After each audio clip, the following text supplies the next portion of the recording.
Imagine waking up to discover your house is being sold online without your permission, and the person behind it, not a hacker, not a stranger. It's your own HOA president trying to force you out of your home. But here's the twist. She didn't know the man she targeted wasn't just any homeowner. He's a seasoned real estate lawyer who knows exactly how to fight back. What happens next will leave an entire neighborhood shocked, and you'll want to see how it ends. You're watching BrainFuel, where real stories spark big emotions and powerful lessons. Hit subscribe and turn on notifications so you never miss the twists that keep your mind fueled. Wait, why is my house online for sale? Those were the first words out of Jamal Carter's mouth as he stared at the glowing screen of his phone in the middle of the night. The clock read 12:07 a.m. He had been dozing off on the couch after a long day at work, still in his tie and shirt sleeves when the notification buzzed. It was a text message from his old college buddy, Marcus, who lived 2 blocks away. "Yo, Jamal, you selling your house? Check this out, eyes." Attached to the message was a screenshot. At first, Jamal thought Marcus was joking. Then his heart dropped. The screenshot showed a full real estate style listing. Photos of his living room, his freshly painted porch, even the tree swing he'd built for his niece when she visited. The post headline read, "Spacious 4-bedroom home available, move-in ready." Jamal blinked, convinced he was imagining it. But the more he looked, the more real it became. His own furniture, his own curtains, his carefully planted tulips in the front yard. Everything was there as if the house had been staged for buyers. The strangest part wasn't just that the listing existed. It was where it had been posted. The official community website run by his homeowners association, the HOA that governed every tiny detail of their neat, suburban neighborhood. Available for immediate sale, the description continued, as if he'd already packed his bags. For a moment, Jamal sat frozen on the couch, feeling a wave of confusion and disbelief. He owned this home. He had bought it only 3 years ago after saving for nearly a decade as a real estate lawyer.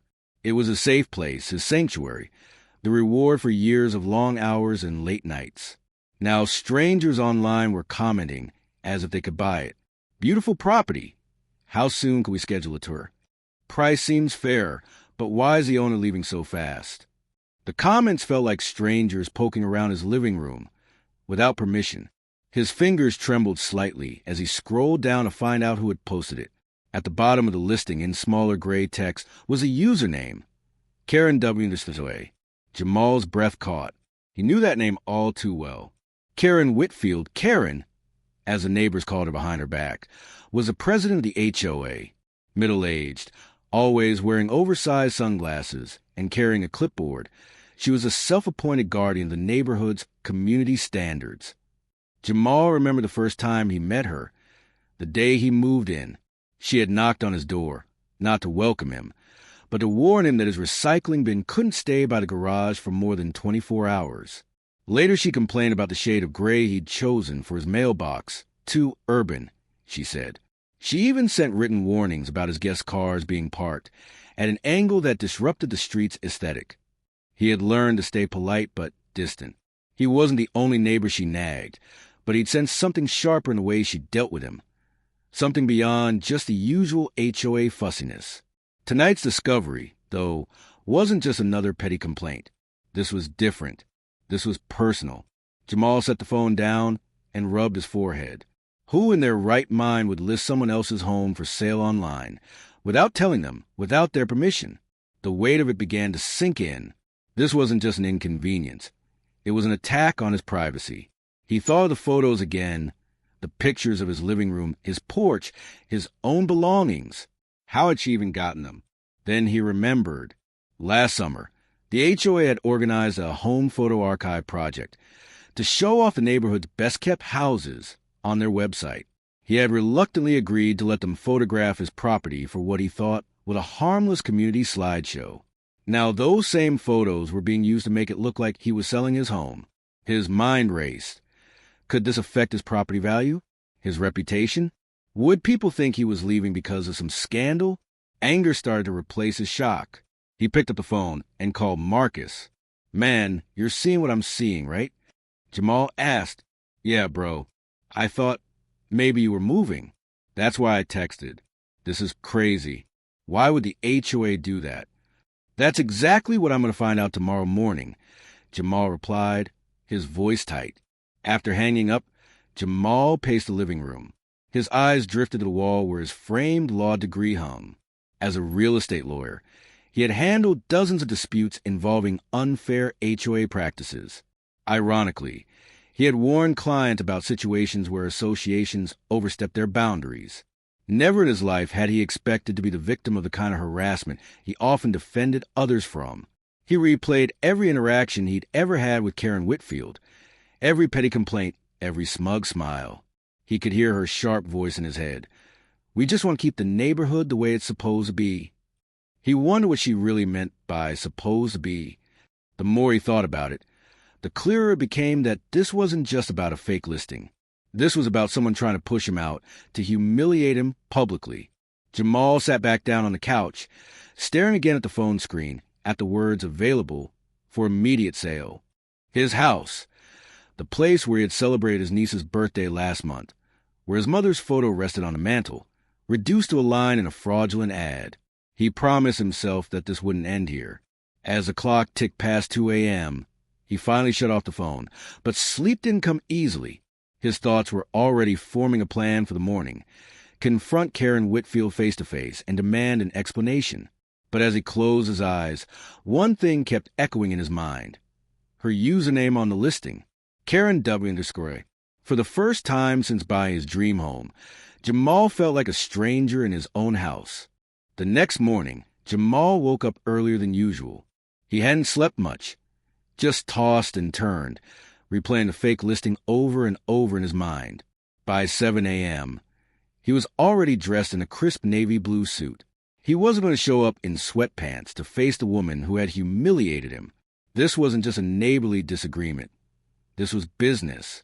He grabbed his leather briefcase, printed copies of the listing from his home printer, and slipped them into a folder.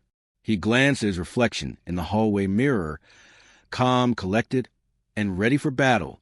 The HOA office sat inside the community clubhouse, just a short drive down the street. As he pulled into the parking lot, he noticed Karen Whitfield's silver SUV parked crookedly across two spaces. Typical. Jamal stepped out, taking a deep breath of the cool morning air, trying to keep his anger in check. He reminded himself that as a lawyer, composure was his greatest weapon. The clubhouse door creaked as he pushed it open. The faint smell of coffee and printer ink filled the air. Behind the front desk, Karen sat typing furiously on her computer, her glasses perched at the end of her nose. Her hair was perfectly styled, not a single strand out of place. When she looked up and saw Jamal, her expression flickered. First surprise, then her usual smug smile. "Well, good morning, Mr. Carter," she said sweetly, her tone dripping with false politeness. "What brings you here so early?" Jamal stepped closer to the desk and placed the printed listing in front of her. "I think you know exactly why I'm here," he said, his voice firm but controlled. Karen glanced at the papers and then back at him with an exaggerated shrug. "Oh, that. I see you found the little post. I didn't think it would upset you so much. It's just a harmless listing." "A harmless listing?" Jamal repeated, raising an eyebrow. "You put my home online for sale without my consent. That's not harmless. That's fraudulent." Karen leaned back in her chair, crossing her arms. Now, let's not use such big words. No one's actually buying your house. I simply posted it as a suggestion." "A suggestion?" Jamal's jaw tightened. "You used photos of my property, photos you collected under the pretense of community project, and advertised it as if I were selling it. That's not a suggestion. That's deceitful."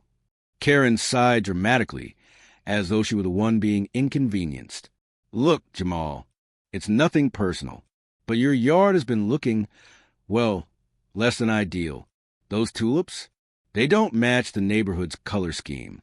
And that porch furniture, it's not exactly what we consider tasteful around here. The HOA's job is to keep our community looking perfect. We have a certain image to maintain. I thought listing the house might motivate you to make a change, or motivate you to, find a place that better suits you." Her smile lingered, sharp and patronizing. Jamal's voice hardened. You mean motivate me to leave?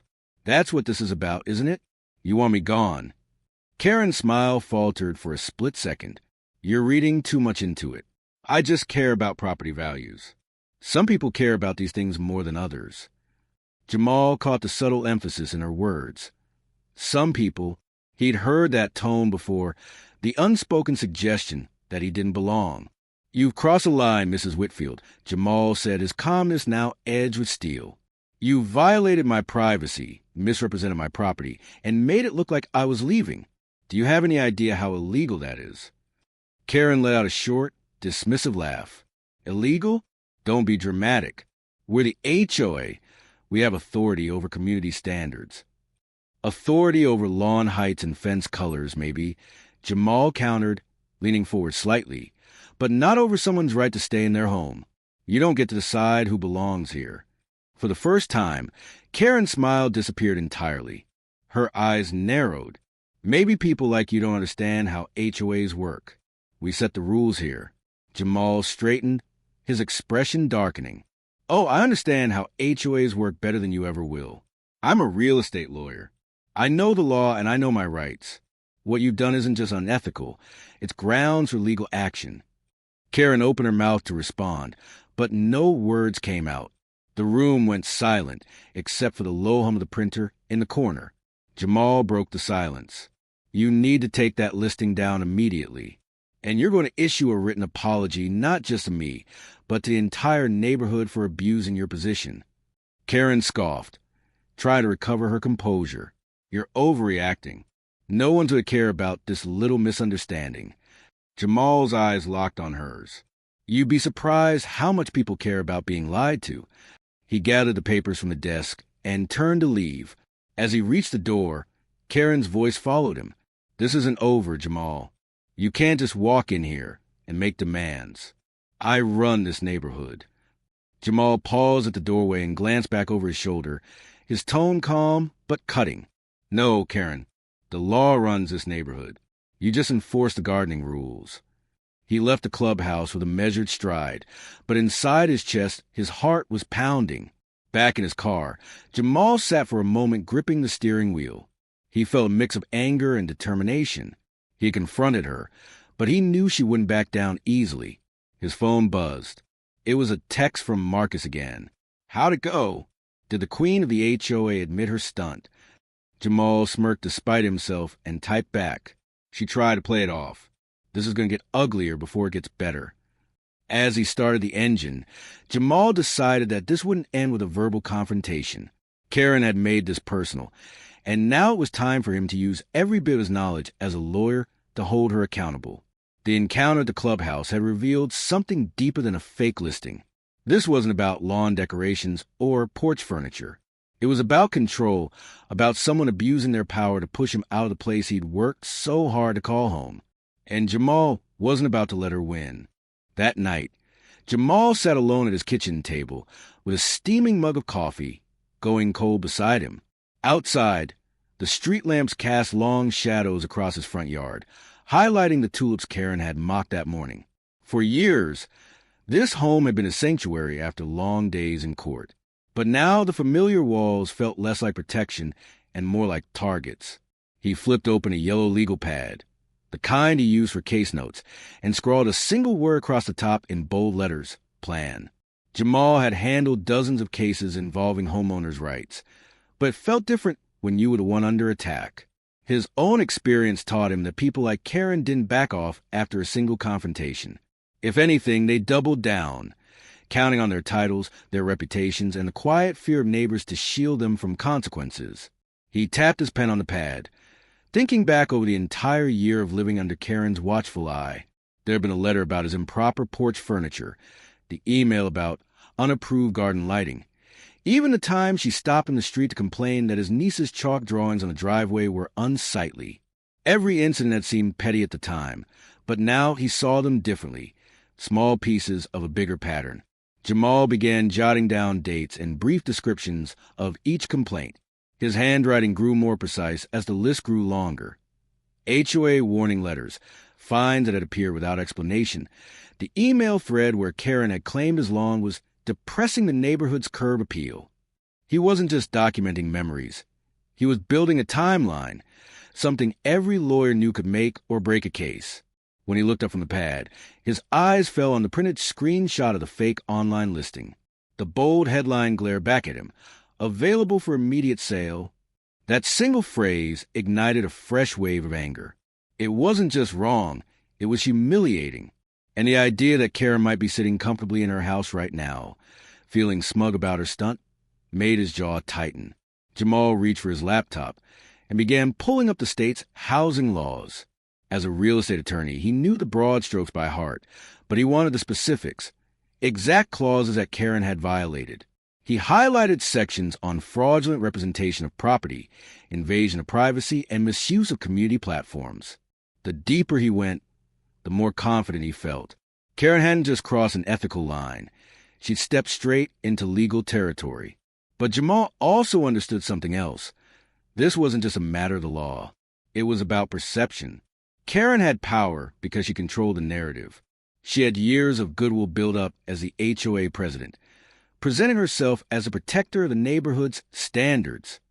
If Jamal wanted real change, he had to shine a spotlight on her actions so that the rest of the community could see what she truly was doing. That thought brought him to the next step: evidence. He opened his email archive and searched for every message from the HOA office.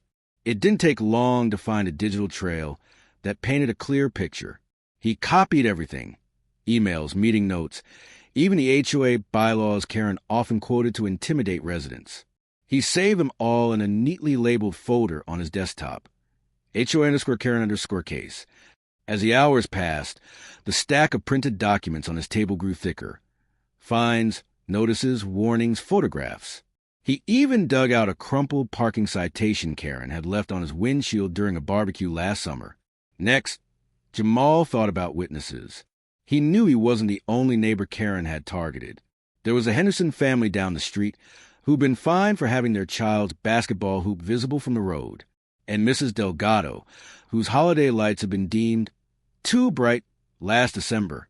Jamal scribbled their names under a heading: potential witnesses. He planned to visit them over the next few days to hear their stories and see if they were willing to back him up. By now it was nearing midnight again, but Jamal wasn't finished. He leaned back in his chair, rubbing his eyes, and then unlocked his phone.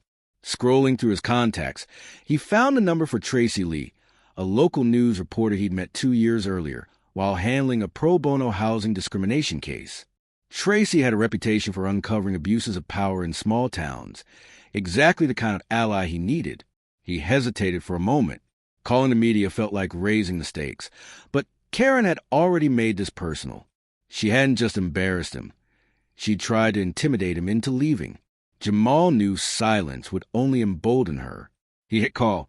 After a couple of rings, a sleepy but alert voice answered. Tracy Lee. Hey, Tracy, it's Jamal Carter.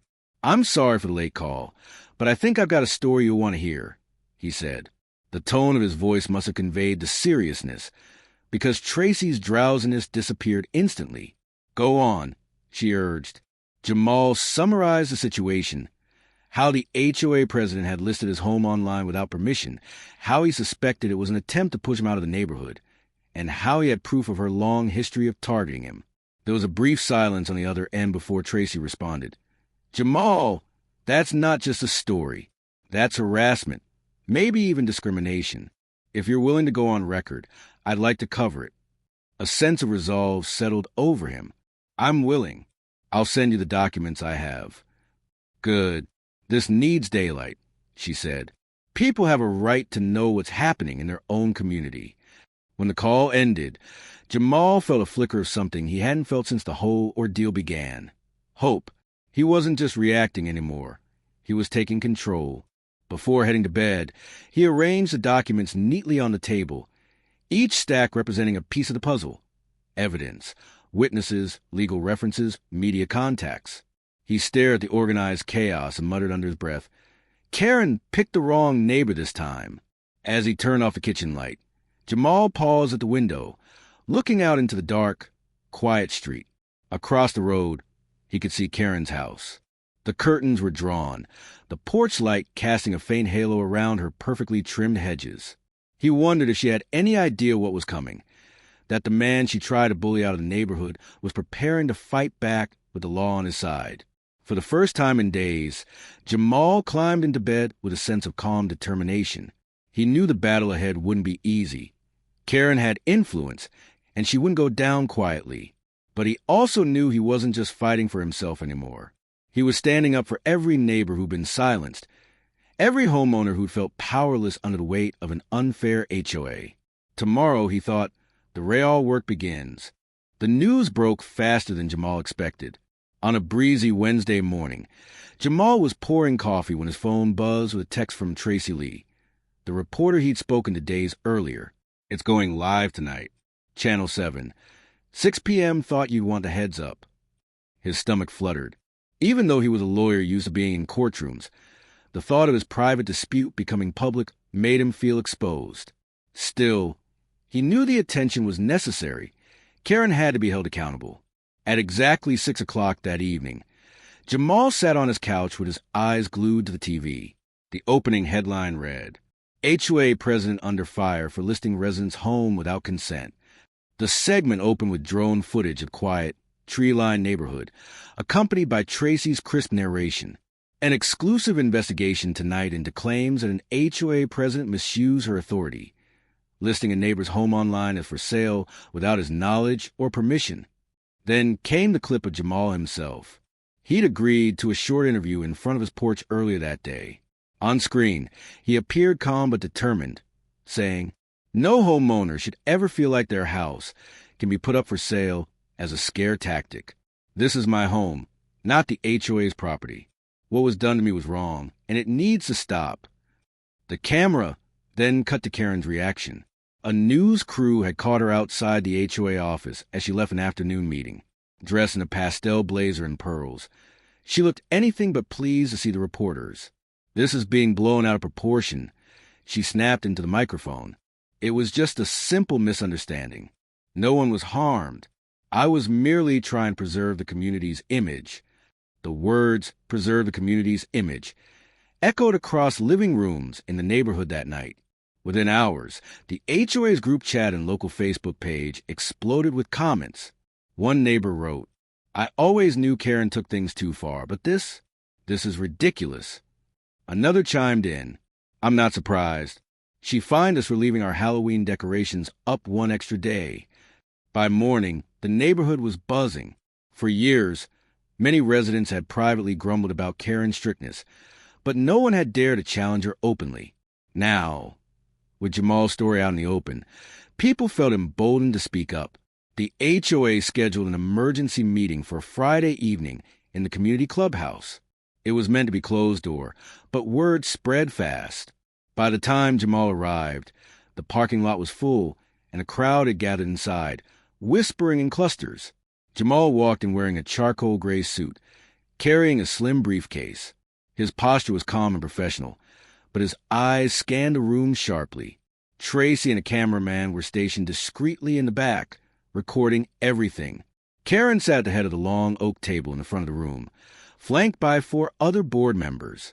Her usually polished smile looked brittle now, like porcelain under pressure.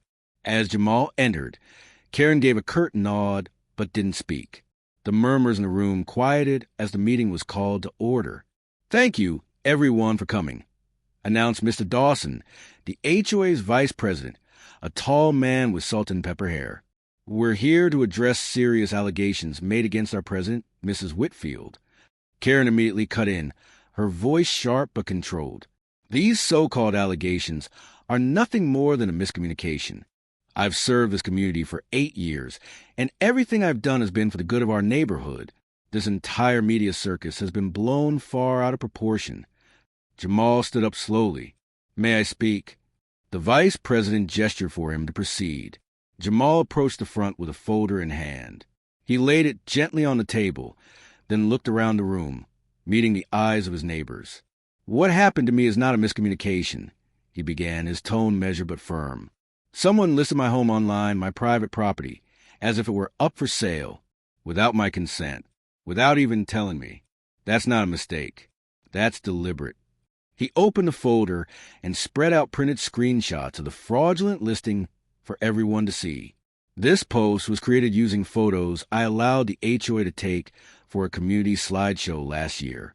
It was listed under the username Karen W. I think that speaks for itself. A ripple of murmurs spread across the room. A few board members shifted uncomfortably in their chairs. Karen crossed her arms. It was never meant to be an actual sale. It was just a way to... To what? Jamal interrupted, his voice rising just enough to command attention. To scare me into leaving? To embarrass me in front of my neighbors? You fined me for my porch furniture, complained about the color of my mailbox, even criticized my niece's chalk drawings on the driveway. This wasn't about preserving the neighborhood. This was about control and harassment. For a brief moment, the room was silent except for the faint hum of the ceiling fan. Then a voice spoke up from the crowd. Mrs. Delgado, a petite woman sitting in the second row. She did the same thing to us, she said softly, but loud enough for everyone to hear. Last Christmas, she threatened to fine us if we didn't take our lights down by December 26th. Said our house looked tacky. We felt bullied. Another neighbor stood up, a tall man in a plaid shirt. She fined my kids for leaving their basketball hoop in the driveway. $100 for a hoop. We didn't say anything because we thought we were alone. The board members exchanged uneasy glances. The tide in the room was turning. Karen's face flushed a deep shade of red. Those were all standard rule enforcements, she insisted, but her voice wavered. Jamal turned back to the board. This pattern shows that what happened to me wasn't a one-time mistake. It's part of a history of abuse of power. I'm not here to humiliate anyone. I'm here to ask this board to do the right thing. Remove Mrs. Whitfield from her position before this escalates into a lawsuit. Mr. Dawson cleared his throat. We've all seen the evidence. We've heard the testimonies. I think it's time to vote. Karen tried to protest, but the motion was already on the table. Each board member cast their vote aloud. One by one, they voted for her removal. When the final tally was read, the decision was unanimous. Karen Whitfield was officially removed as HOA president. A quiet cheer rippled through the room. Some neighbors clapped. Others simply nodded in relief. Karen stood abruptly, gathering her purse and papers. Her composure had cracked completely. "You'll regret this," she hissed at Jamal as she stormed toward the door. Jamal remained calm, watching her leave. "I regret nothing," he said under his breath, loud enough for only those nearby to hear. As the meeting adjourned, several neighbors approached Jamal, shaking his hand, thanking him for speaking up. Mrs. Delgado smiled warmly. "You didn't just stand up for yourself," she told him. "You stood up for all of us." The following morning, the neighborhood felt different. The streets were the same. The maple trees still lined the sidewalks. The lawn still looked immaculate, and the usual joggers passed by in their bright sneakers. But there was something new in the air, something lighter, freer, like a weight had been lifted off the whole community overnight. For the first time in months, Jamal woke up to a quiet morning with no sense of dread. The sunlight spilled across his bedroom wall, soft and golden, and for once he didn't feel like an outsider in his own home. He brewed a fresh pot of coffee and stepped out onto the porch, mug in hand. The tulips Karen had criticized swayed gently in the morning breeze. Jamal found himself smiling at them, stubborn little splashes of color that had endured every letter, every insult. As he sipped his coffee, a car slowed in front of his house. The window rolled down and Mrs. Delgado, the neighbor who'd spoken up at the meeting, waved. "Morning, Jamal. Lovely day, isn't it?" she called. "Best morning I've had in a long time," he replied with a genuine grin. She gave him a thumbs up before driving off. Moments later, Marcus pulled into the driveway, hopping out with 2 takeout cups of cappuccino. "Peace offering," Marcus said with playful grin. "Figured you deserved the good stuff now that Queen Karen's off the throne." Jamal laughed and took the cup. "I could get used to this kind of morning." They sat on the porch steps, sipping coffee while birds chirped overhead. For the first time in weeks, Jamal didn't feel like every glance from a neighbor carried judgment or suspicion. Instead, there were nods, smiles, even a few waves from people walking their dogs. A few days later, the HOA board issued a formal letter to the entire community. It apologized to Jamal for what it called a gross misuse of HOA authority and promised a review and revise its guidelines. The board announced a new committee dedicated to fairness and transparency. Jamal read the letter twice, slowly, before pinning it on his refrigerator door. It wasn't perfect, but it was progress. Karen, meanwhile, kept a low profile. She had resigned from the board entirely and stopped attending community events. Word around the neighborhood was that she was considering moving away, but Jamal barely thought about her anymore. She no longer had the power to disrupt his life. The local news story had gained traction beyond their town. Several online outlets picked it up, calling it a David versus Goliath HOA battle. Jamal received emails from strangers across the country thanking him for speaking out. One note, from a single mother in Arizona, stood out. I was fined by my HOA for having a wheelchair ramp on my porch. I didn't think I had a voice until I saw your story. Thank you for standing up for all of us. Jamal reread that message more than once. It reminded him that his fight hadn't just been about himself or one neighborhood. It was about homeowners everywhere who had been pushed around by overreaching HOAs. On a warm Saturday afternoon, Jamal hosted a small barbecue in his backyard, his first real gathering since moving in. The Hendersons brought homemade potato salad. Mrs. Delgado showed up with her famous peach cobbler. Marcus manned the grill like a pro. The mood was light, full of laughter and the smells of charred burgers and sweet barbecue sauce. Kids ran across the lawn chasing bubbles, and Jamal's niece squealed with joy as she swung on the tree swing he'd built for her. At one point, Mr. Dawson, the new acting HOA president, raised a soda can and a toast. "Here's to new beginnings," he said. And to Jamal, for reminding us that this neighborhood belongs to everyone who calls a home. Everyone clapped, and Jamal felt a warm surge of gratitude. That evening, after everyone had left and the backyard was quiet again, Jamal stood under the stars holding a glass of sweet tea. The soft glow from his porch lights made the tulips shimmer faintly in the dark. He thought back to the night he'd first seen that fraudulent listing, how angry, powerless, and violated he had felt. Now, the same house felt like it was truly his again. He whispered to himself, almost as if speaking to a home that had endured so much with him. "We made it. We're still standing." A week later, Tracy returned to do a short follow-up interview for her channel's weekend segment. She set up her camera on the porch while Jamal stood beside the flower beds. "So, Jamal," she asked with a friendly smile, "how does it feel now that this is all behind you?" Jamal looked into the lens and said, "It feels good, not just because I won against one person, but because the neighborhood changed for the better. No one should feel unwelcome in their own home. I tell everyone, know your rights, stand your ground, and don't let anyone intimidate you out of what's yours." When the camera stopped rolling, Tracy thanked him and said, "You know, people love stories with real heroes. You might have started a movement without realizing it." Jamal chuckled. "I'm just glad it's over." That night, Jamal sat at his kitchen table again, this time not plotting strategy, but writing thank you notes to the neighbors who had supported him. He felt lighter with every word he wrote, as if closing a chapter of his life. He slipped the notes into envelopes, smiling at how far he'd come since the day he felt like a stranger in his own house. The seasons shifted. By autumn, the tulips were replaced by orange mums, and the once divided neighborhood began hosting monthly block parties. Jamal became more than just a lawyer on the corner house. He became part of the heart of the community. Kids now played basketball in driveways without fear of fines. Holiday lights sparkled a little longer than usual, and neighbors greeted each other with warmth that had been missing for years. Jamal realized something profound. The house hadn't just been bricks and wood. It was a piece of his life story, one he wasn't about to surrender, no matter who tried to push him out.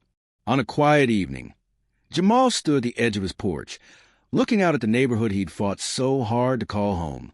The breeze was cool, carrying the distant laughter of kids playing down the street. He raised his mug of tea in a silent toast to resilience, to fairness, and to the idea that sometimes one person's courage can change an entire community.